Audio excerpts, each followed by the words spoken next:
Private school के girls hostel के किसी कमरे में कक्षा 10 की दो छात्राएं। रूममेट ने कहा, ऊपर का एक और बटन खोलो ना, पिक्स जबरदस्त आएगी और एकदम कूल भी लगेगी तू।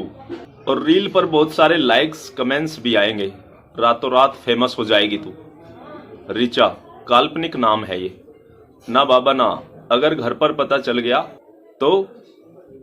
और मुझे भी शर्म आएगी ऐसे पिक्स में, प्लीज ऐसे ही ले लेना। रूममेट, अरे तू भी ना बहुत झल्ली है, आजकल तो ज्यादातर लड़कियां रील्स पर है और देख कैसे कैसे कपड़े पहनती है और अदाएं दिखाकर नाचती है। चल कुछ नहीं होता यार, खोल बटन।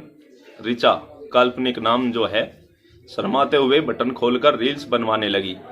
रील बनी और वायरल भी हुई, सैकड़ों लाइक्स और कमेंट्स। अब वो बैठकर कमेंट पढ़ रही है, wow too hot baby, you are looking very sexy and hot, will you be my GF baby, awesome pics, I wanna feel you baby, बला बला बला।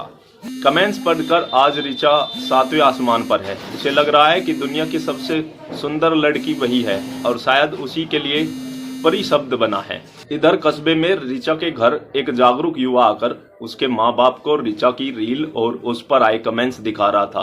तीनों में कुछ बातें हुई और अगली सुबह तीनों रिचा के हॉस्टल में पहुंच गए। हॉस्टल में उसके कमरे में उसके साथ बैठे थे।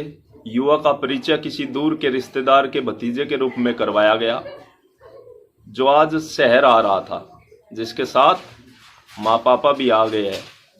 कुछ बातें हुई और साथ में लंच किया गया। पापा और वो युवा कुछ देर वार्डन के पास भी गए और उनसे इधर उधर की बातें की। कुछ देर बाद तीनों ने रिचा से विदा ली। शायद किसी ने नोटिस नहीं किया था, लेकिन जब युवा हॉस्टल के कमरे में दाखिल हुआ था तब उसके पास मोटी किताब जैसी कोई चीज शायद कमरे में ही भूल गया था। शाम को रिचा की नजर पड़ी तो उसने देखा कि एक मोटी सी एल्बम उसके स्टडी टेबल पर रखी हुई थी। उत्सुकता से रिचा ने उसे खोलकर देखना शुरू किया। एल्बम में हजारों ऐसी पेपर कटिंग लगी हुई थी जिनमें भोली भाली लड़कियों को शिकार बनाए जाने की खबरें थी। किसी को कॉमन फ्रेंड के जरिए, किसी को कुछ खिला पिलाकर, किसी को कैसे फंसाया गया। इसकी पूरी जानकारी मैं तारीख के करीने से सजाई गई थी। अरे क्या, इस कटिंग में तो लिखा है कि अपनी ही सहेली के उत्तेजक फोटो लेकर उसको बरगलाने वाली लड़की किसी संगठन की एजेंट निकली।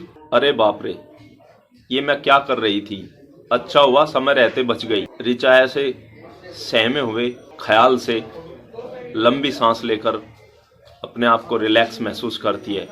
अगली सुबह पापा के पास वार्डन का कॉल आया, जिसमें रिचा ने रूम बदलने और रूममेट की पूरी जानकारी चाहने की एप्लीकेशन दी जाने की बात कही। पापा ने तुरंत ही उस युवा को कॉल लगाया और अपने समूह के साथ शाम को खाने पर आने का निमंत्रण दिया। एक बच्ची समय से पहले वयस्क होने से बच गई। वो युवा शायद हमारे आसपास ही हो, आपसे कुछ कहना भी चाहता हो। उसकी बात सुने, उसे धुतकारे नहीं। निष्कर्ष यह है कि आजकल का जो सोशल मीडिया है, वर्चुअल लाइफ है, जो आभासी जीवन है, वो रियल लाइफ से बिल्कुल अलग है। तो उस जीवन के बहकावे में ना आकर सोशल मीडिया प्लेटफॉर्म्स का इस्तेमाल ना बनकर सोशल मीडिया प्लेटफॉर्म्स को इस्तेमाल करना सीखने की कोशिश करो। अपने आप को सुरक्षित रखो और अपने परिवार को सुरक्षित रखो। जय हिंद।